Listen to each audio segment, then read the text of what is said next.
ये कहानी है इब्रानियों की, जो मिस्र में 400 सालों से गुलाम थे। यहाँ पर रहकर ये मिस्र के लोगों के लिए काम क्या करते थे। उनके लिए बड़ी बड़ी मूर्तियाँ, महल बनाना इनका काम था, ताकि उनके शहर को खूबसूरत बनाया जा सके। लेकिन यहाँ पर इतना काम करने के बावजूद भी इब्रानी गुलामों के साथ बहुत बुरा सलूक किया जाता था। फिल्म की शुरुआत में हमें एक महल दिखाया जाता है, जहाँ पर एक मीटिंग चल रही थी, क्योंकि सरहद पार इनके दुश्मन हमला करने के लिए तैयार थे। वहाँ का राजा कहता है कि मैं ये नहीं चाहता हमारे दुश्मन हम पर हमला कर दें, इसलिए हमें वहाँ पर जाना होगा और उनका मुकाबला करना होगा। यहाँ पर महल में जो आने वाले कल को बताया करती थी, वो ओरेकल लड़की बताती है इस जंग में हमारे कमांडर की जान को खतरा होगा और जो उसकी जान को बचाएगा वो इस महल का अगला राजा होगा। यहाँ पर राजा के दो खास आदमी थे, एक तो उसका बेटा और दूसरे का नाम मूसा था, जो राजा की बहन का बेटा था। ये सब अब जंग में चले जाते हैं। एक पल ऐसा आता है कि जब राजा के बेटे की जान को खतरा था, यहाँ पर मूसा ने राजा के बेटे की जान को बचा लिया था। जब ये जंग से वापस महल में आते हैं और राजा को जब ये पता चलता है कि मूसा ने उनके बेटे की जान को बचाया है, तो राजा अब सोचने लगता है, जैसे कि ओरेकल लड़की ने बताया था, कि जो जंग में कमांडर की जान को दूसरा कमांडर बचाएगा वो अगला राजा होगा। राजा अब ये बात करने के लिए अपने पास मूसा को बुलाता है और कहता है कि मैं जानता हूँ तुम आने वाले कल की बातों पर यकीन नहीं करते, और मेरा आने वाला कल मेरी पेशेंट को ये बताती है कि तुम मेरे अगले राजा होगे, पर मैं तुम्हें अपना वारिस कैसे चुनूं? मूसा राजा की बात सुनकर कहता है, शायद आप ठीक कह रहे हैं और मैं आपके बदले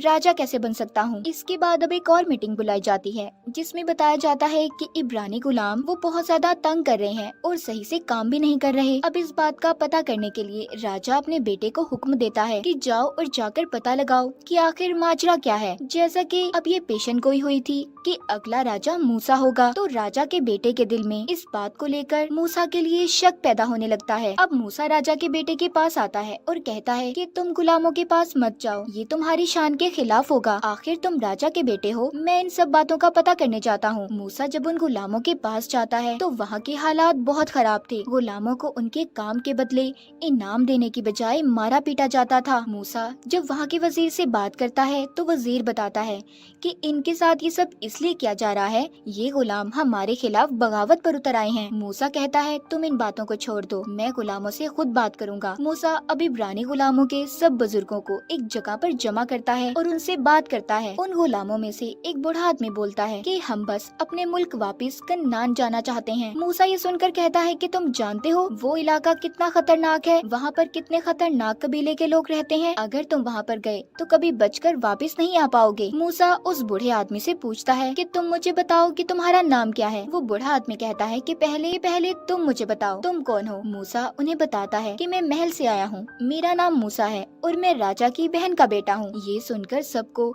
न जाने क्या हो जाता है, सब लोग बहुत खुश हो गए थे। अब इस बात के बाद वही बूढ़ा आदमी अपने एक आदमी के जरिए मूसा को अपनी बस्ती में बुलाता है। मूसा जब उसके पास जाता है तो बूढ़ा आदमी इसे अब सारी कहानी सुनाता है। कहता है कि जब तुम पैदा हुए तो उस साल एक पेशेंट गोई प्रोडक्शन की गई थी कि हमारा मसीहा पैदा होगा जो हमें छुड़ाकर यहाँ से ले जाएगा। उस साल जब महल में इस बात का पता चला तो महल के लोगों ने हर इब्रानी बच्चे को मरवाने का हुक्म दिया। तुम्हारे माँ बाप तुम्हें किसी भी कीमत पर खोना नहीं चाहते थे, इसीलिए उन्होंने तुम्हें एक संदूक में बंद करके नदी में बहा दिया। उस वक्त महल के राजा की बहन उस नदी में नहाया करती थी, वो तुम्हें अपने साथ लेकर महल में चली गई और अपना बेटा बना लिया। तुम असल में इब्रानी हो। मूसा उस बूढ़े आदमी से कहता है, अच्छी कहानी थी, मैं तुम्हारी इस कहानी पर बिल्कुल यकीन नहीं करता। जब वो बूढ़ा आदमी मूसा को ये कहानी सुना रहा था तो उसे दो और आदमी भी सुन लेते हैं और लालच में आकर महल में जाकर सब कुछ वजीर को बता देते हैं। इसी दौरान राजा की हालत भी बिगड़ने लगी थी। राजा की जल्दी मौत हो जाती है।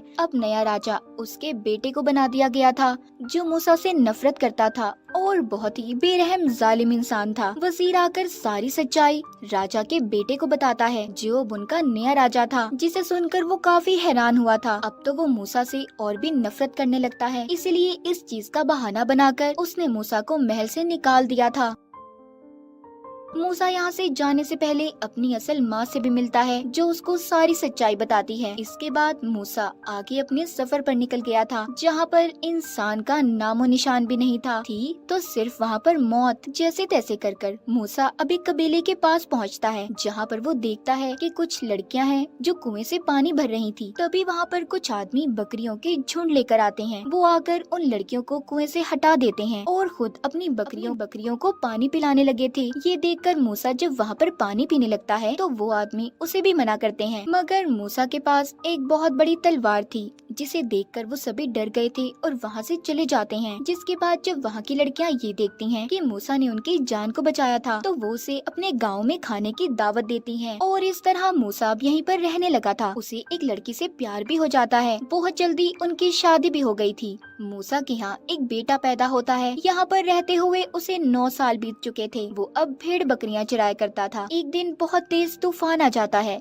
उसकी बकरियां तूफान की वजह से एक पहाड़ पर चढ़ गई थी, जिसे यहाँ के लोग गॉड खुदा का पहाड़ माना करते थे। जब मूसा अपनी बकरियों को लेने ऊपर चढ़ता है तो बहुत ज्यादा मिट्टी और पत्थर नीचे गिर रहे थे, जिस वजह से वो मिट्टी में ही दब जाता है। उसका सिर्फ मुंह बाहर था। थोड़ी देर बाद जब उसे होश आता है तो देखता है कि एक दरख्त को आग लगी हुई है। तब उसके पास एक बच्चा आता है जो कहता है कि तुम यहाँ पर आकर अपने पुराने लोगों को भूल गए जो तुम्हारा अब तक इंतजार कर रहे हैं। वो जानते हैं कि एक दिन उनका मसीहा उन्हें आजाद जरूर करवाएगा। वो ये बातें सुनकर बेहोश हो गया था। अब जब उसको दोबारा से होश आता है तो वो अपने घर था, जहाँ पर वो अपनी बीवी को उस बच्चे के बारे में बताता है। कहता है कि मुझे लगता है गॉड मुझे इशारा दे रहे हैं कि जाकर मैं अपने लोगों की जान को बचाऊं। मूसा को एक बार फिर ये बातें सुनाई देती हैं, इसीलिए अब उसने ये फैसला किया था कि वो दोबारा मिस्र जरूर जाएगा। मिस्र पहुंचकर सबसे पहले ये उसी बूढ़े आदमी के पास जाता है जिसने इसे सारी सच्चाई बताई थी। वो कहता है तुम्हारे जाने के बाद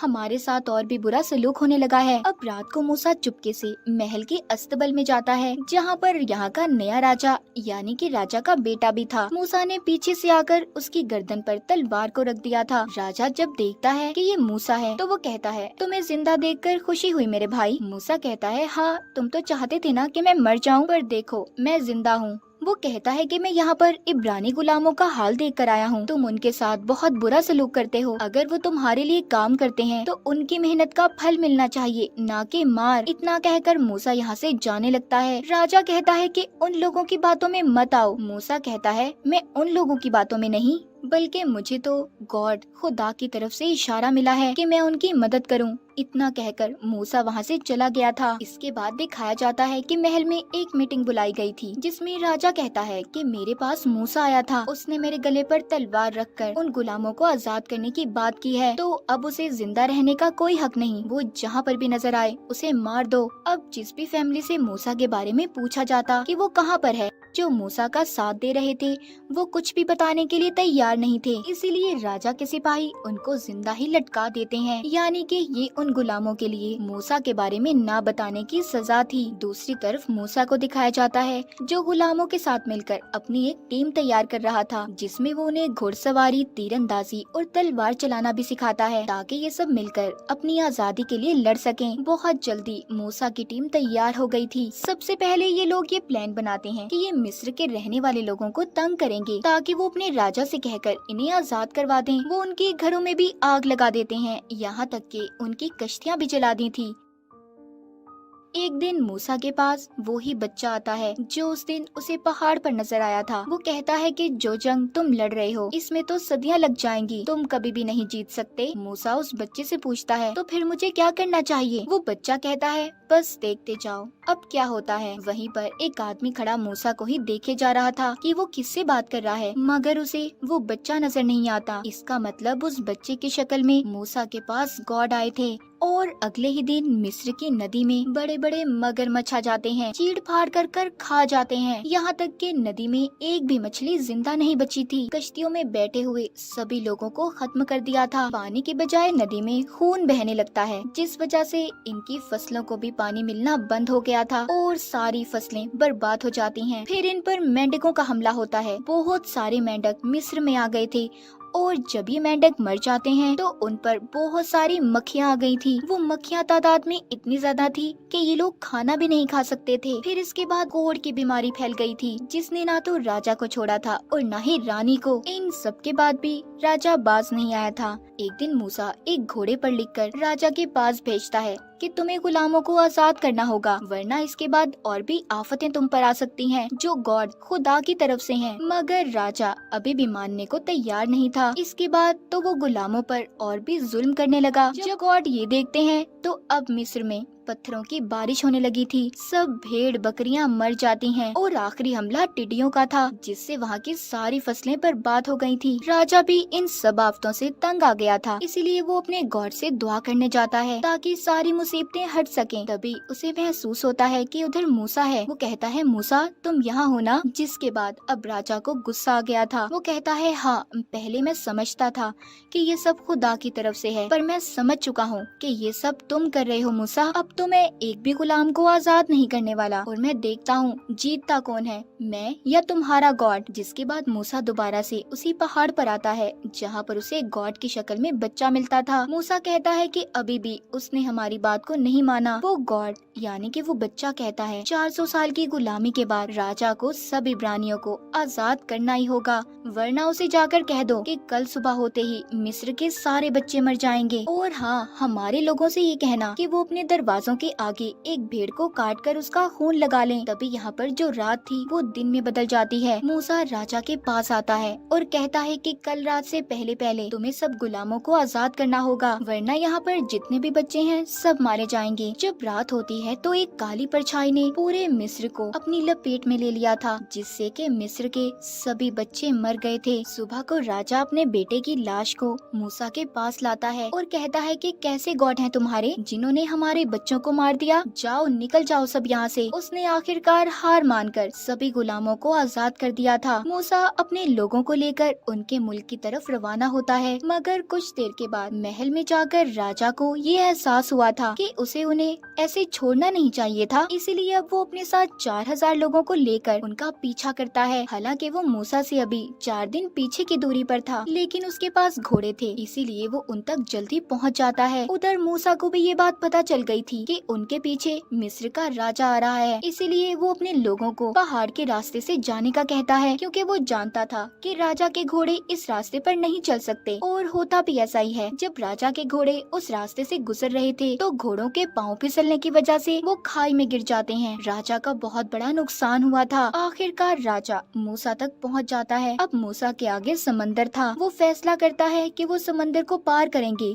जिसका इशारा इसे गॉड की तरफ से मिला था। ये जब अपने लोगों को लेकर आगे बढ़ता है तो समंदर का पानी कम होना शुरू हो गया था और बीच में एक रास्ता बन जाता है, जिससे सभी ने समंदर को पार कर लिया था। जब राजा के लोग भी उस रास्ते पर चलने लगते हैं तो पानी फिर से आना शुरू हो गया था। वो समझ गए थे कि अब उनकी जान को खतरा है। सब पीछे की तरफ भागते हैं, मगर समंदर के पानी ने उन्हें जल्द ही अपने अंदर समा लिया था। सब के सब मारे गए थे सिवाय राजा के।